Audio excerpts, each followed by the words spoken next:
OMTimes, part of the IOM Radio Network. IPMNation.com.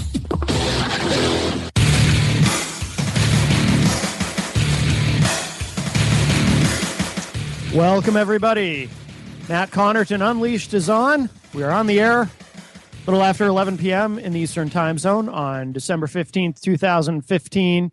And we are getting right into it tonight because we have a lot to do on tonight's show. Jeff Knox from the Firearms Coalition is going to be joining us in just a few minutes in the second segment tonight. So looking forward to talking to him because obviously, with a lot of the gun violence recently that we've seen in the news, these things come up as far as gun control and whatnot. So really interested to get his perspective. It's been actually quite some time since we had him on the show.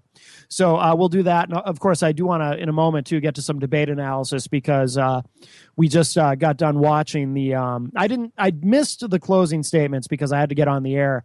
But most of the debate, saw most of the Republican debate tonight, and definitely have some thoughts on that, so I want to address that as well.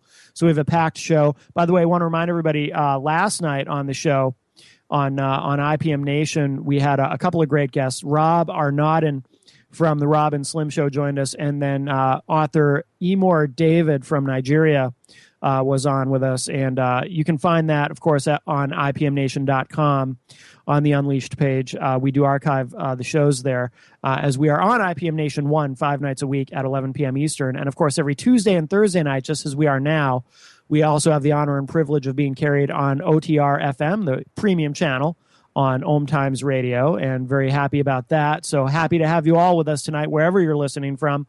Don't forget the television edition of Unleashed every Wednesday at 2 p.m. Eastern on IPM Nation, and whatever I don't get to tonight as far as debate analysis will carry over into tomorrow. But I do have a lot of thoughts on that. Also, like I said, we'll have Jeff Knox on in a few minutes, and then Thursday night on the show, we have Dave Cooley from Muslims for Liberty will be joining us on the program, and that is, by the way, a new show that we're going to be carrying on IPM Nation beginning in January on Sunday nights. Right after Free Talk Live, Muslims for Liberty will be coming to IPM Nation. So, and that'll probably bother some people, but that's okay. We like to be controversial, but I'm really looking forward to it. So, my thoughts on the debate tonight. I was very surprised. I'll be honest with you. I kind of made fun of Jeb Bush last night on the show because I was talking about the debate that was coming up tonight, and I kind of said, Jeb was saying that December 15th, somebody asked him at a campaign event about the debate, and he said, this was a couple days ago, and he said, well, December 15th will begin the decline of Donald Trump. And I made fun of Jeb because I, said, Jeb is so clumsy rhetorically. He just doesn't have it in him. Trump emasculates him in these debates every time. And Jeb is just too clunky. He just can't get it done. And I don't think he has the fire in his belly, as the saying goes. Tonight, I was very impressed. Jeb impressed me. Doesn't mean I support him, aside from immigration, because I think he's absolutely correct on that issue, as opposed to the rest of them. But other than that, I don't support Jeb Bush. I don't want anybody to take this wrong. But Trump did not emasculate Jeb Bush tonight. Jeb was aggressive, but comparatively so. I mean, not overly aggressive, but in contrast with his previous debate performances, he came off as aggressive, assertive, strong. When he did manage to say something that got a positive response from the audience, he didn't do that stupid-looking half smile that I've seen him do before on the rare occasion that he actually manages to land one on somebody like Trump. No, he did very well. I posted on Facebook, and by the way, if you want to see it on the Matt Connarton Unleashed Facebook page, I was posting right along while watching the debate. And one of the things I said, I think it was the last thing I posted. Actually, I said that Jeb and Ted Cruz, and to a lesser extent Rand Paul, really owned the night, and Trump. It was Trump's worst performance by far to date. Now, what is the net effect of that? Jeb had predicted that December 15th would be the beginning of Trump's decline, implying, he was going to go to the debate and kick Trump's ass and whatnot. Well, I think he kind of did kick Trump's ass tonight, to be honest with you. But is it the beginning rather of Trump's decline? I don't think so. I hate to sound incredibly cynical, but this is what I believe because we saw a hint of it tonight. We saw Trump in real time during this debate reacting to the ass kicking that he was getting because this crowd was hostile toward him too. In fact, I sort of half jokingly posted at one point, why does Vegas hate Trump? Because tonight's debate was in Vegas. Did Sheldon Adelson already endorse somebody else? But Trump at one point was whining. I mean, it just came off as whining about, I think this is unfair. I think the debate questions are unfair. I think what he was really pissed about was he wasn't in the spotlight. Here he is, the front runner. And this was definitely the least amount of speaking time he's gotten at any of these debates. And he's usually, the star of the show here. And he's like whining about it. And here's why I think that regardless of how well Jeb did tonight, how poorly Trump did, it won't matter in the end because tomorrow Trump will make the media rounds. He'll call in all the shows like he does. And he will claim and he'll go to whatever campaign rallies he has planned and whatnot. And he'll go and claim ad nauseum that they were unfair to him. CNN was unfair to him. It's another example of the liberal media out to get him, and they just want to shut him down, and they're unfair, and they'll never be fair to Donald Trump and all this. And then you'll have all these Republicans who love Trump all over the country going, yeah, that's right. It's that liberal media being mean to Trump. And he will continue to ride high in the polls. If anything, he might gain some sympathy because CNN was so mean to him tonight that he might gain some sympathy and his poll numbers could go even higher. The conservative base loves him, or he'll just say something hateful and they'll love that. He'll say maybe he'll say not only should we not let any Muslims in for a while, but we should put them in a holding pen somewhere, maybe in Qatar or something, round them all up and stick them in a holding pen so they don't try to sneak into the country. Just say something ridiculous and you'll have all these conservative Republicans going, yeah, that's right. We love Trump. And he's still going to be the nominee. Tonight won't matter. That's the really sad thing. I know I sound incredibly cynical. It might move some poll numbers a little bit. Jeb might move up a little bit. Maybe Jeb can get out of the single digits because he did well tonight. But in the end, it's not going to matter. Everybody who supported Trump before tonight is going to continue to support Trump tomorrow. That I guarantee. I don't like any of these people, and I've already endorsed Darrell W. Perry, the libertarian running for president. I don't believe in any of these people on the right or the left. I don't believe in Donald Trump. I don't believe in Hillary Clinton. But anybody who supports Trump, who did support Trump, still does. I guarantee it.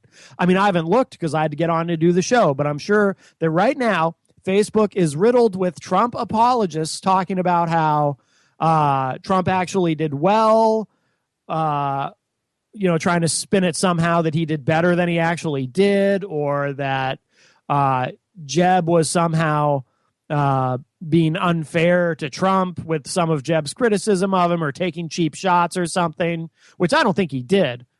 But they'll be towing them. It's almost like when Trump started whining about how CNN was treating him, like that's like a dog whistle to all the Trump supporters saying, this is the narrative we're going with, guys. So right now, I'm sure there's Trump supporters everywhere posting all over social media about how CNN was mean to Trump and they were unfair to Trump because they want to take Trump down. And I've said right along, anybody who thinks that the media is against Trump doesn't understand how the media works. The media loves Donald Trump. Donald Trump makes this fun. It's like a car wreck that you can't look away from. This is great stuff. The media loves Donald Trump. They love him. They don't want to see him fail. They want to see him win the Republican nomination. They want they want the fun to never end. I guarantee you that's how the media really works. That's how the media really operates. There is no liberal media conspiracy against Donald Trump. But again, I'm sure right now Trump supporters everywhere are talking about how there is. And Trump will still be the Republican nominee. Did he take some damage tonight? Yeah. Does it matter in the long run? No.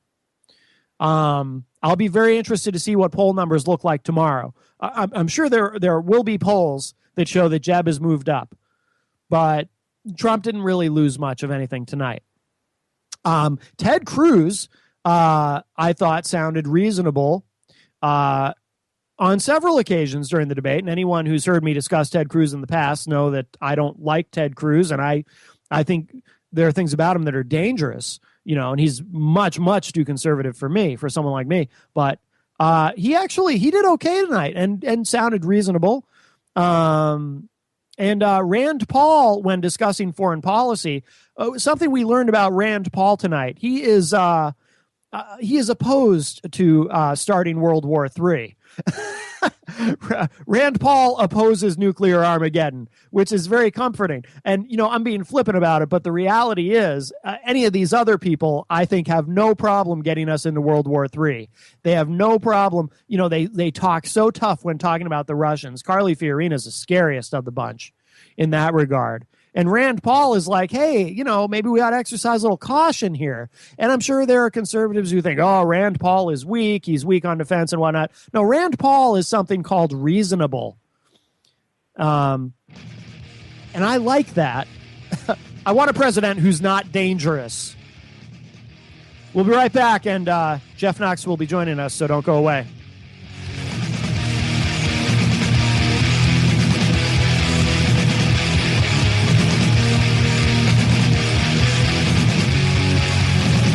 The Real Conscious Connection. OMTimes Radio. IOM FM. Being a radio host on IOM FM allows you to build your show on a rich platform with the power of the internet to fulfill your outreach goals and connect with a very specialized and global online audience, unlimited by time and distance. OMTimes Radio will provide you with web relevance, a recognizable conscious brand, and with the standard of excellence that has accompanied every single OMTimes endeavor. Host your show with OMTimes Radio Network. This is Terry Van Horn, and I want to invite you to join me for my weekly radio show, Hailing Light, on OMTimes Radio every Wednesday at 6 p.m. Eastern Standard Time. On Hailing Light, we want to bring love, light, and blessings into your world. You can find out more about us at www.healinglightonline.com. Blessings. The name is Bond. James Bond. No, the name is Joe. The Joe Show. And we are returning back for our 9th season here on OMTimes Radio.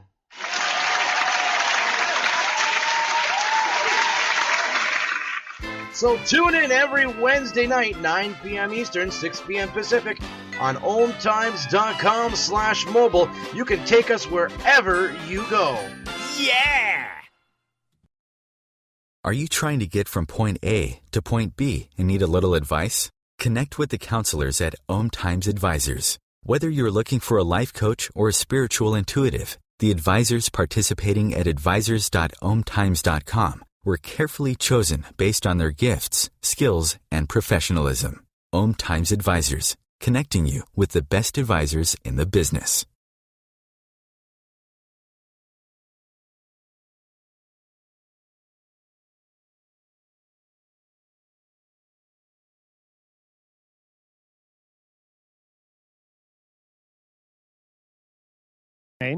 And we are live from the Uptown Auto Repair Studio in Manchester, New Hampshire.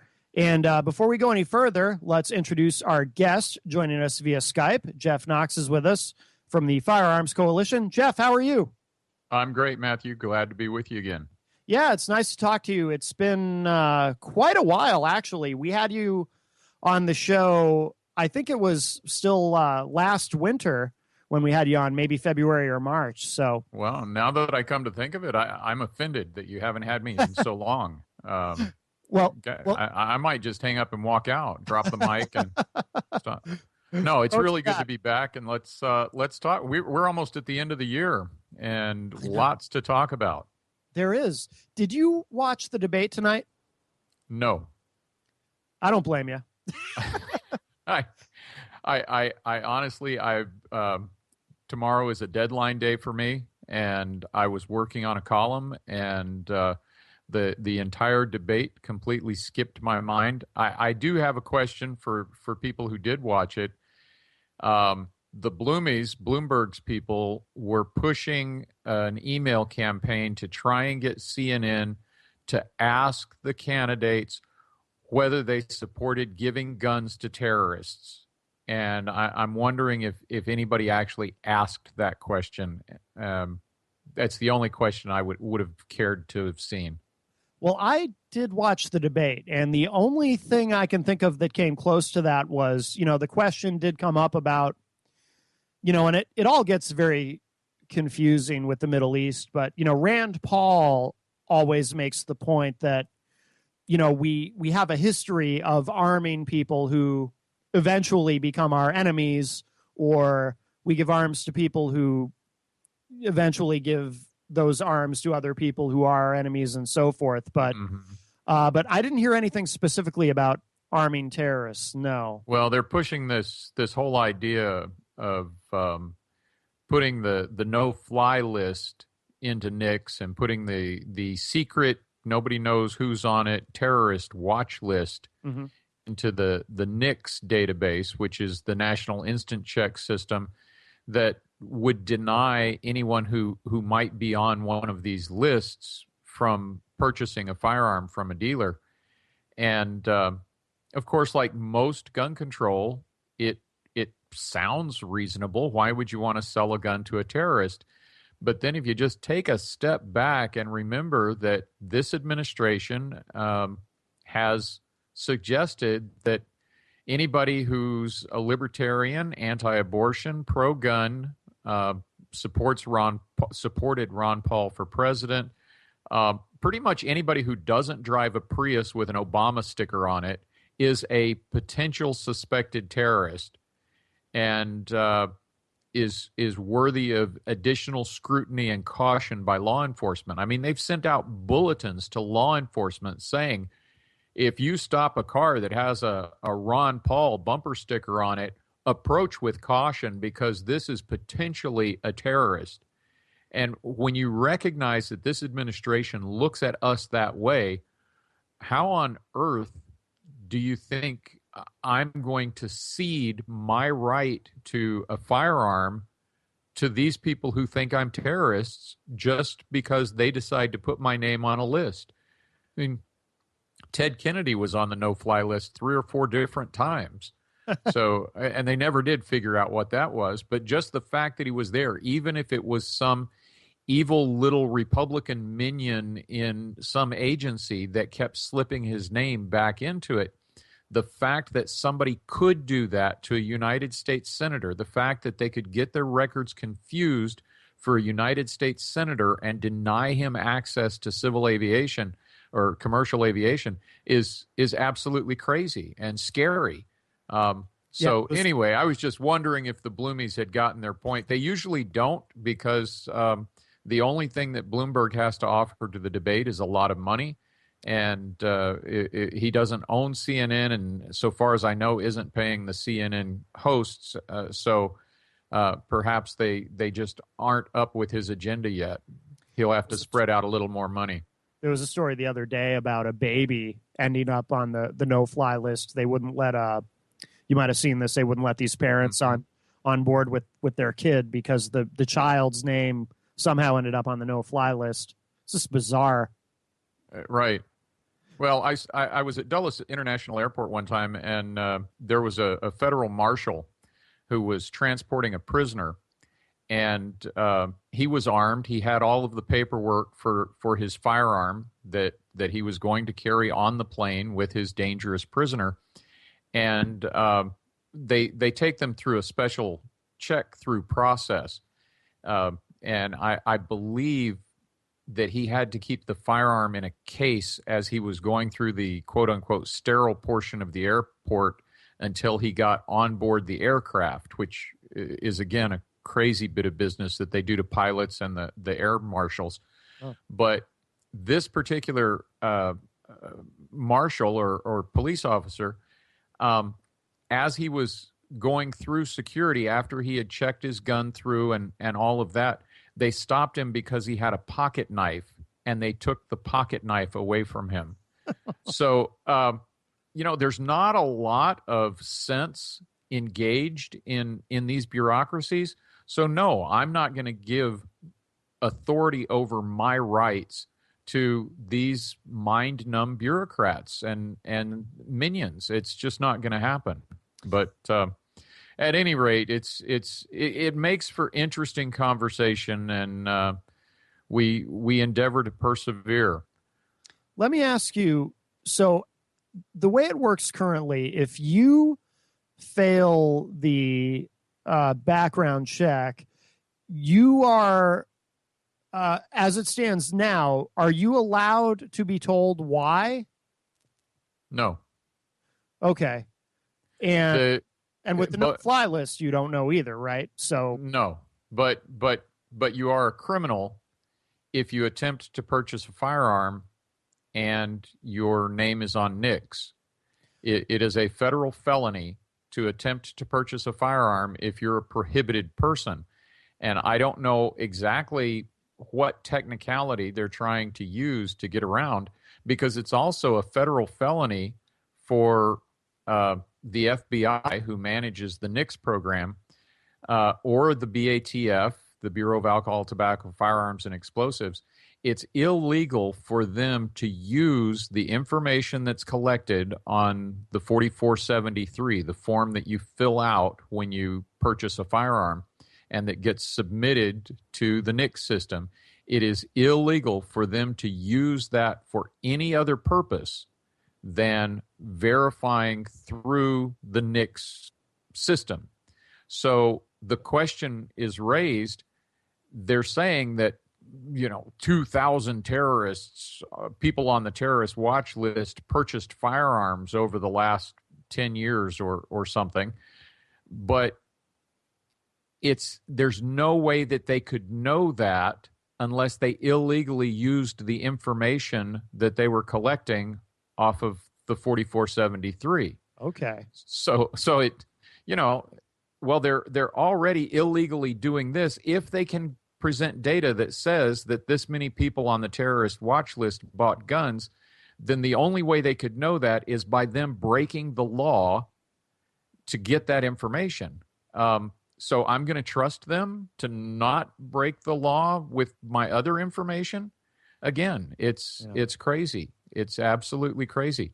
But if you're denied on NICS, the store won't tell you why. And the store doesn't know. All the store will tell you is that they received a no-go, that they received a stop, and that you can't have the gun, and they won't give it to you. So you leave the store.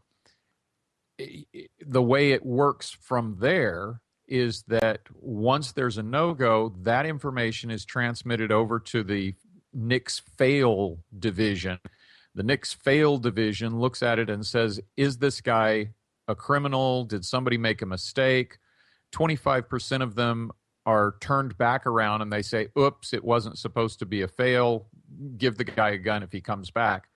25%. That's a lot of mistakes that get made in the system. Wow. Yeah, that's their, and it gets worse than that. It's 25% initial reversal. Then there's an appeals process, and 25% of what's left then gets turned around in the appeals process. So you do have a way of knowing potentially why they rejected it, unless if they ever got this passed that the terror watch list was involved, because they're not allowed to divulge that information. They're not allowed to tell anybody that somebody's on the terror watch list, including the guy on the terrorist watch list, maybe especially the guy on the terrorist watch list. So you would be able to go through a NICS appeals process, and they would say, oh, no, we found something in your history that denies you a firearm.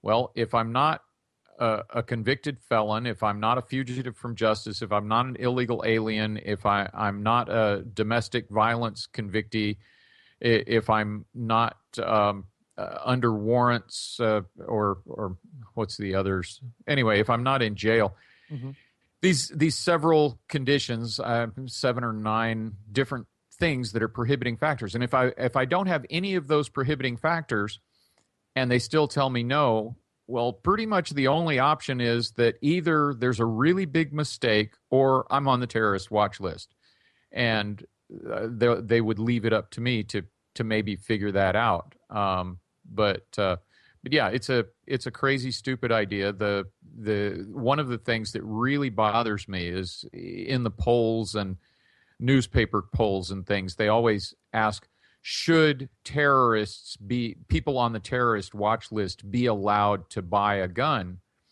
And I'm sorry, nobody's allowed to buy a gun. Buying a gun, possessing a gun, having guns is a right. It's not something that the government allows. It's something that we have allowed the government to deny under certain limited, very restricted circumstances. They don't allow me to have a gun. They deny that guy from getting a gun. And there's a difference between those two things. So the whole thing, I'm a word guy. Words have meaning, and their meaning's very important. And the whole concept of allowing me to exercise a right, the government can't allow me to exercise a right. The government can only try and prohibit me from exercising a right. Jeff, we're up against a break, so let's come back and chat in just a minute. Stay with us, everybody. Matt Connarton Unleashed. We're talking with Jeff Knox. Don't go away. The Real Conscious Connection. OMTimes Radio. IOM FM. Host your show on IOM FM, the radio network of OMTimes Media, one of the more recognized brand names in the conscious community, and is backed by the extensive marketing reach of OMTimes. Hosting a show on IOM FM immediately connects you with our extensive dedicated community. Do you want to be a better communicator? Do you want to better connect with the important people in your life? Do you want to enrich your relationships? If so, join me, Matthew Cooper, on the Positive Control System Show every Wednesday evening at 11 o'clock p.m. Eastern Standard Time on OMTimes Radio. I'll meet you there.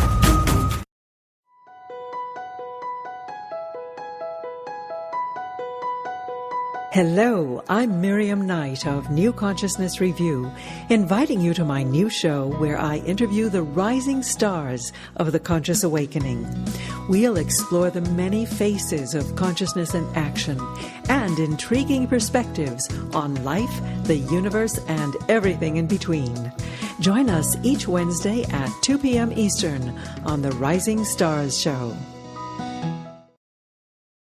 The number one reason girls drop out of school in sub-Saharan Africa is lack of access to feminine hygiene products. The Pads for Schoolgirls Project, an outreach of Humanity Healing International, is changing this paradigm by setting up sewing programs at schools, teaching girls a vocational skill, while producing the reusable pads that help keep them attending classes. The girls pay it forward by making and giving pad kits to other girls in need. To learn more, visit humanityhealing.org. Humanity Healing is where your heart is.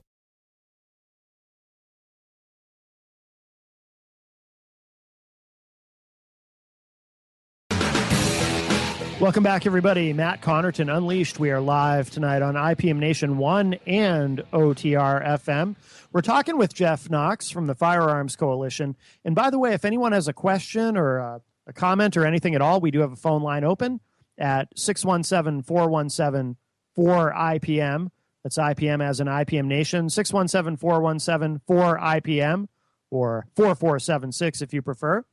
And Jeff, by the way, what exactly is the Firearms Coalition, for those who don't know? Well, we were formed in 1984 by my father, Neil Knox, and the purpose at that time was because the NRA was basically lying to their constituents, their members, about supporting a armor-piercing bullet ban. And Dad said, we need to get the word out, and I need to fund getting the word out. So he started the Firearms Coalition as an information service. At times, we have engaged in direct lobbying in D.C., but I decided that was unproductive when I took over the organization 10 years ago. Our main function is information. I write weekly columns for WorldNet Daily and Shotgun News, as well as doing those are reproduced in a variety of formats all over the internet and in newsletters around the country.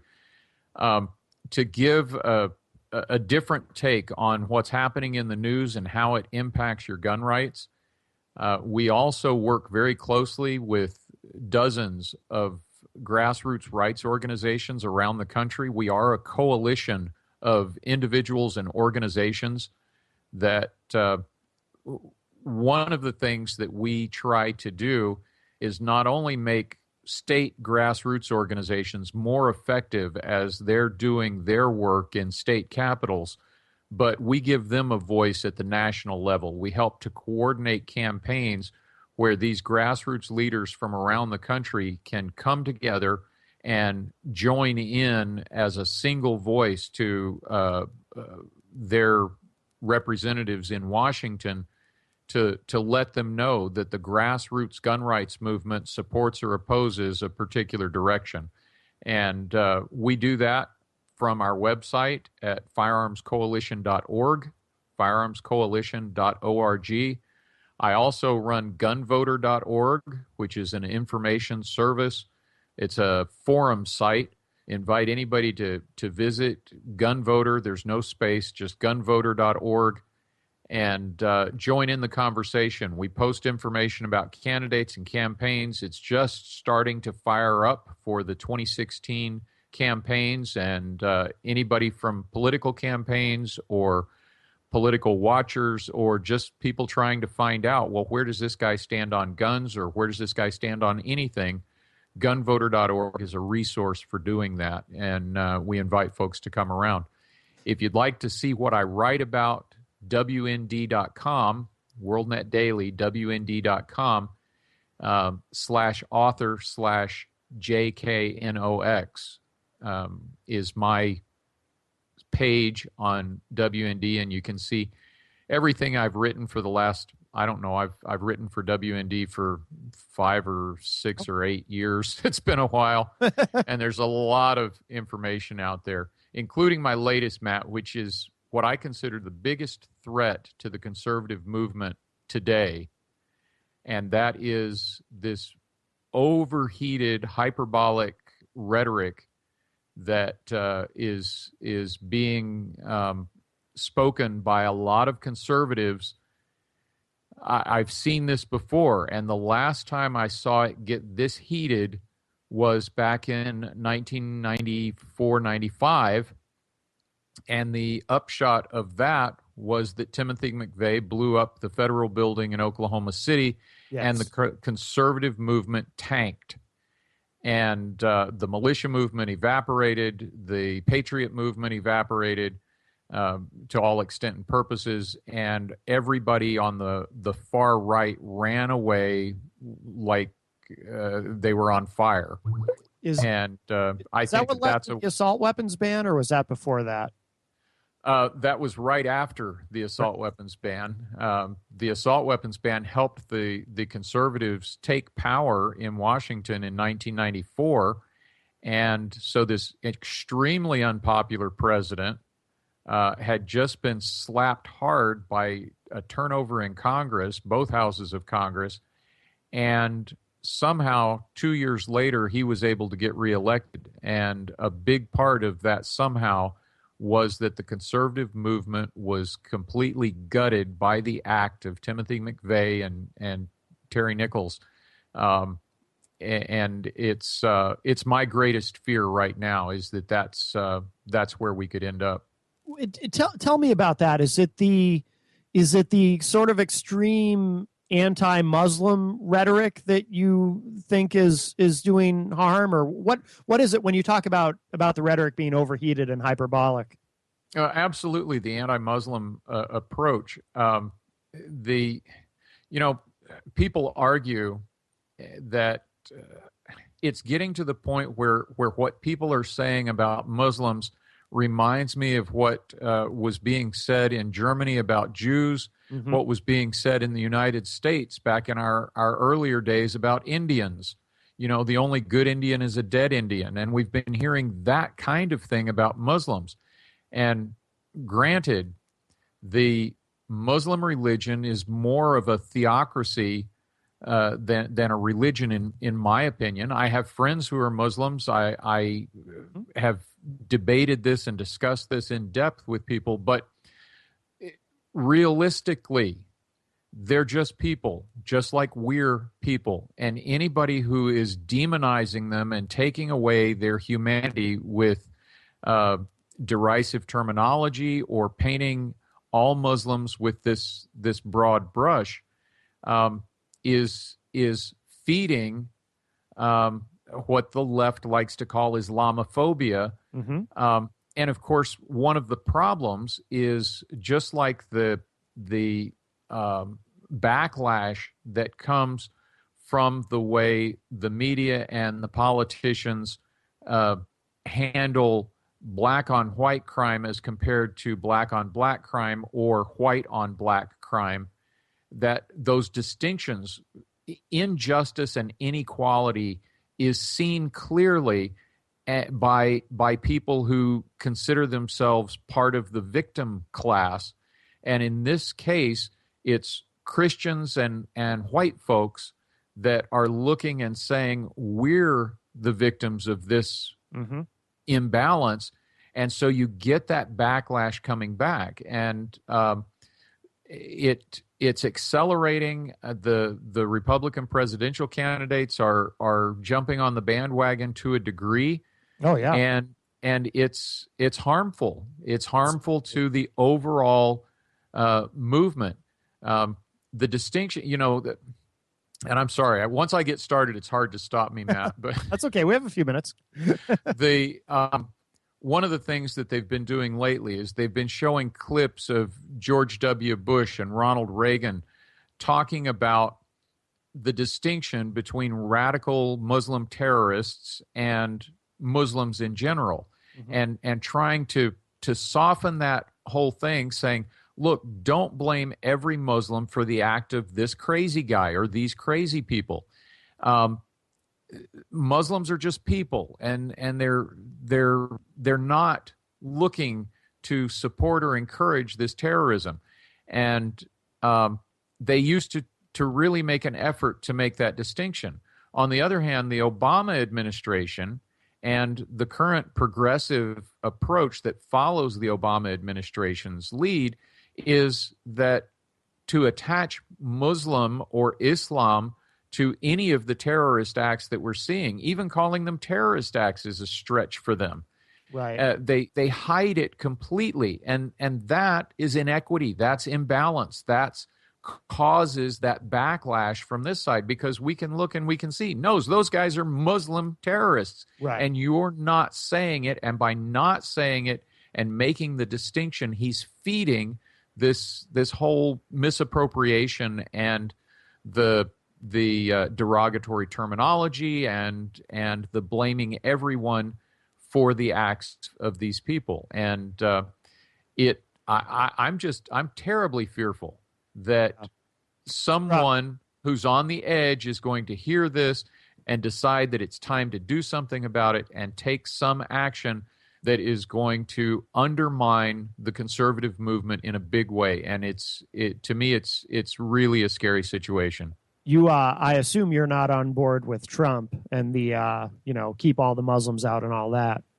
No, I think it was a very foolish thing for him to say. I would support the idea of suspending immigration from certain countries for a time to improve the vetting process, to validate what's really going on, to let things calm down a little bit. But to say blanket, no Muslims allowed, that's not the way our nation works. Yeah, I agree. I mean, it's really the it's the very nature of what bigotry is when you take an entire group of people, whether it's by ethnicity or religion, and you just assume that they're all bad or they're all a danger. And it's we're very bad at learning from history in this country. Yep. Yeah. And the thing is, and people, I can hear them in the audience saying, but wait a minute, the Quran says, and yes, the Quran does say some pretty dramatic things about killing infidels and anyone who won't convert, and killing anyone who converts away from Islam, and so forth. It's in there. It's also in there to stone adulterers, in the Bible, to stone adulterers. Exactly. So and most of us don't really believe that that's what needs to be done. Right. And we have to take this, just as there are a whole lot of people that say, I'm a Christian, and go to worship on Christmas Eve and Easter morning, who don't really do much other than that. There are Muslims that are the same way. They've been raised in this tradition. They enjoy and appreciate their tradition, but they don't get into the nuts and bolts of this book that's written in Arabic that they can't read anyway. Right. So, this broad brush painting, yes, more Muslims support this violence that's out there than I think Christians support the Christian-based violence that occurs occasionally. But to paint with a broad brush this way, to dehumanize the enemy and make people who aren't wishing to be our enemy the enemy, that's a big mistake, and it's something that we need to be looking at and be careful of. Jeff, we're up against another break pretty quick. Do you want to stick around for one more segment? Sure, I'm here. I'm happy to keep The Real Conscious Connection. OMTimes Radio. IOM FM.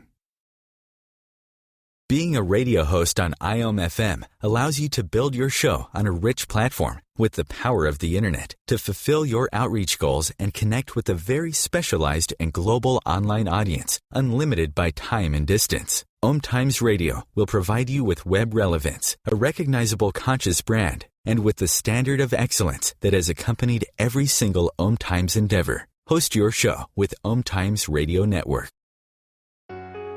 Circle of Hearts Radio is a sanctuary on the airwaves. Join me, Grandmother Elia, in the circle on Sunday, 2 p.m. Eastern, as I share information to both enlighten and nourish your soul.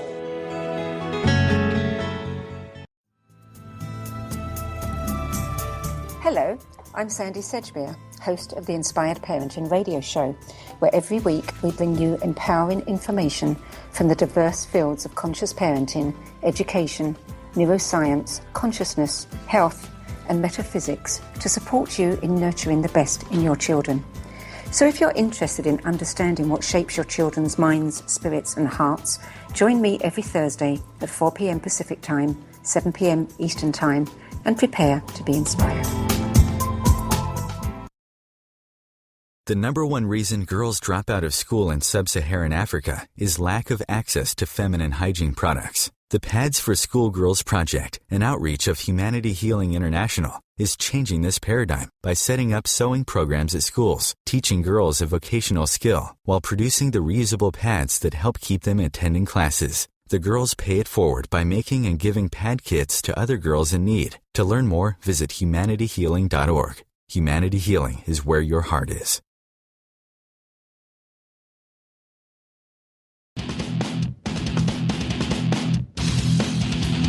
Welcome back, everybody. Matt Connarton Unleashed on this Tuesday evening.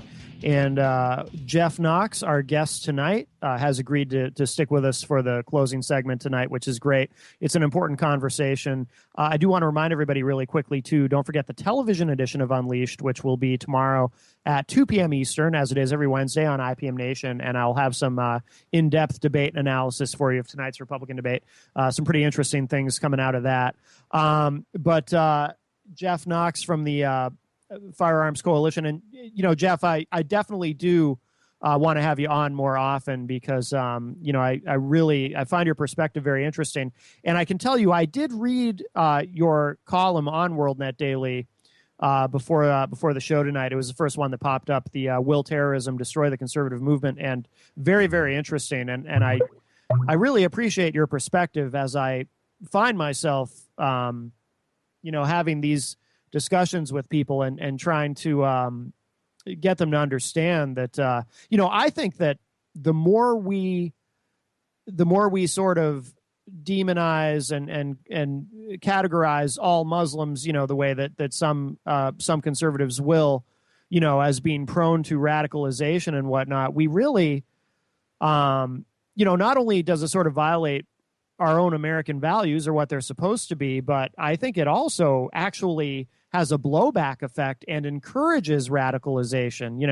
I imagine Osama bin Laden just kind of laughing in his grave at all of this. What do you think?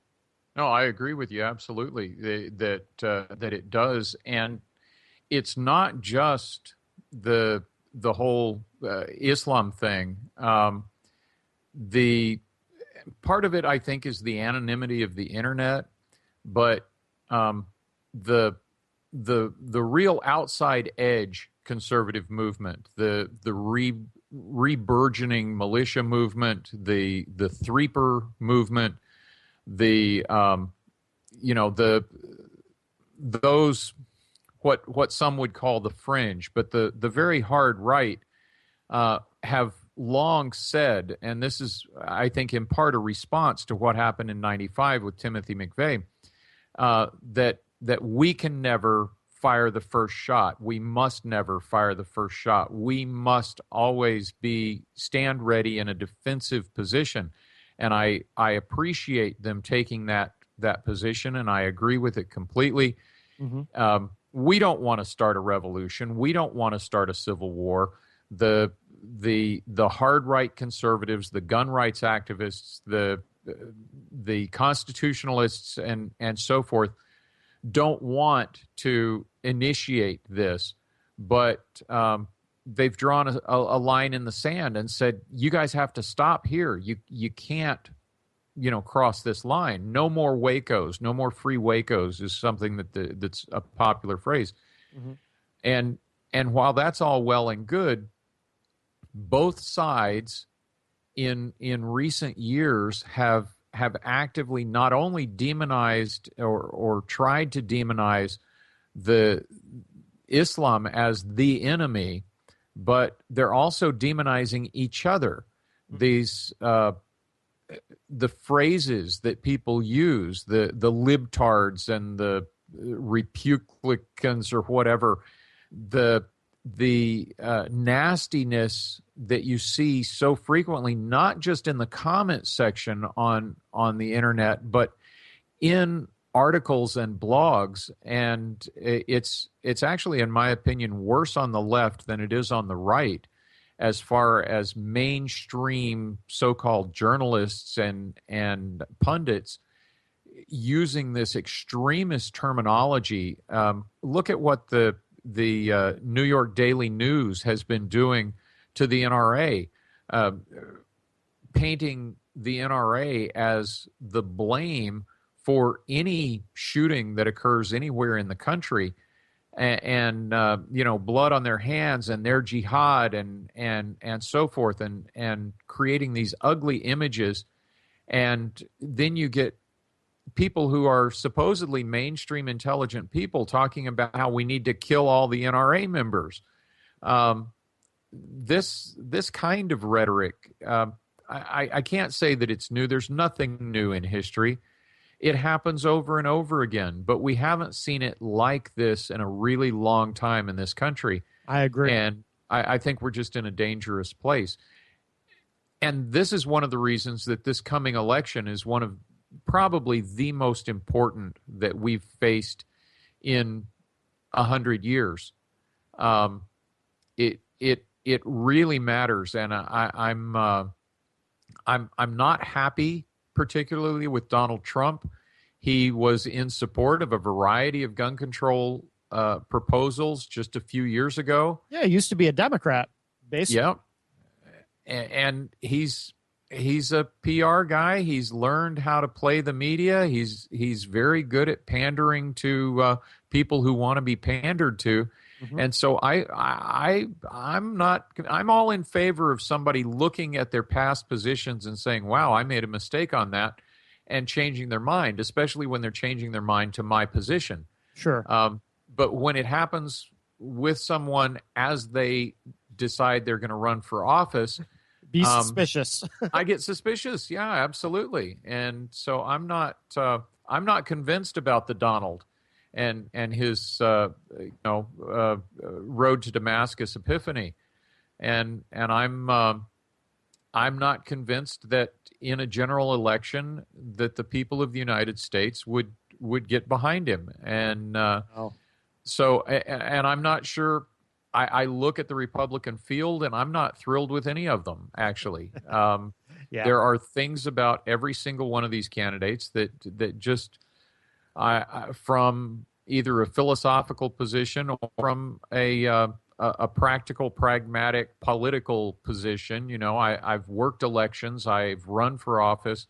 I know how elections work, and have seen what voters can and can't figure out.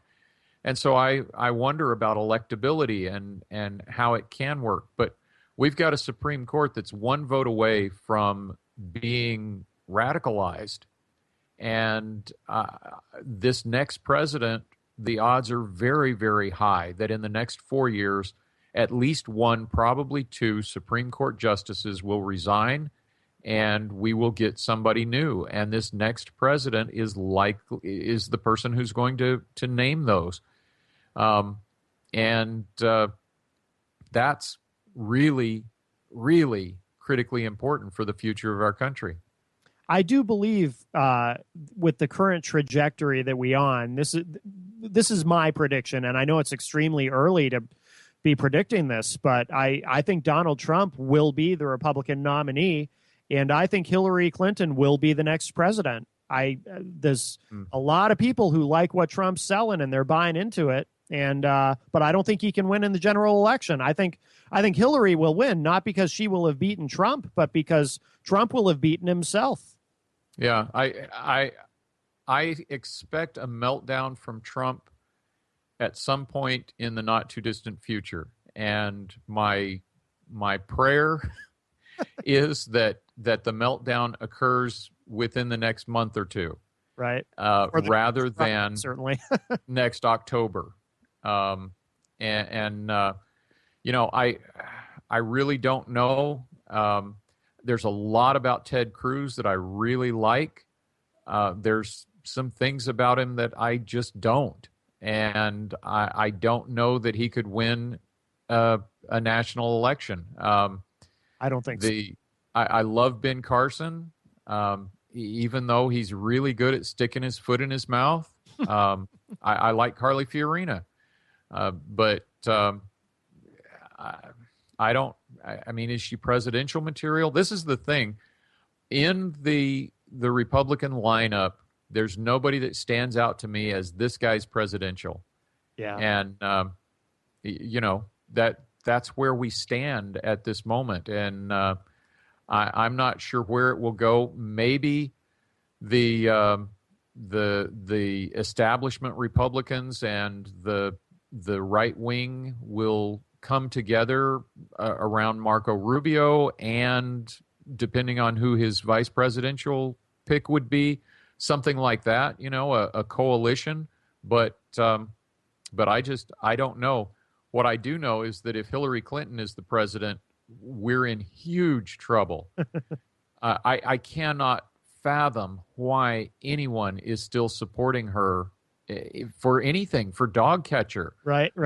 She's proven to be a liar. She's proven to be deceitful. She's proven that she is willing to do virtually anything to get into office and walk on, step on, crush anyone who gets in her way.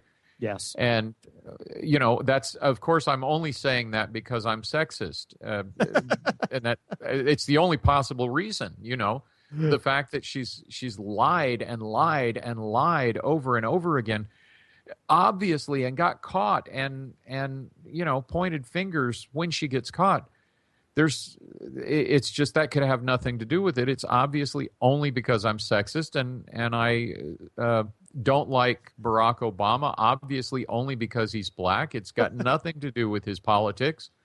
This craziness that they keep putting out there of who we on the right are. And I want to just put a disclaimer out there. The Firearms Coalition is not a conservative organization. It's not a Republican organization. It's not any of those things. I'm a conservative Republican, small L libertarian Republican. Mm-hmm. But that's me. My organization is a gun rights organization. We support the Constitution as a whole. We support the Second Amendment as the linchpin that secures the Constitution for the people. And we focus on that Second Amendment. But if as far as the Democrat side, I could come very close to voting for Jim Webb from the Firearms Coalition's position, because he's a good guy and he's fairly good on guns, especially as far as Democrats go. But that's true.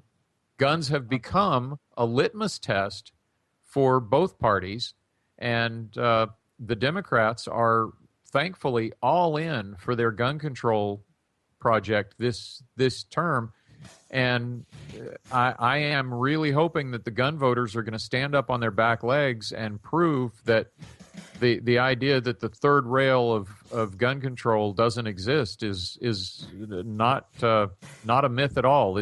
We really are out here, and we really do vote, and we're really going to go in there and make a difference in the next election. Jeff, we're out of time. Thank you for sticking around with us for an extra segment, but it goes so quick. But Jeff Knox of the Firearms Coalition, thank you so much, and we will have you back very soon, I promise. Look forward to it, Matt. All right, thanks, Jeff. Have a good night. Thanks, everybody.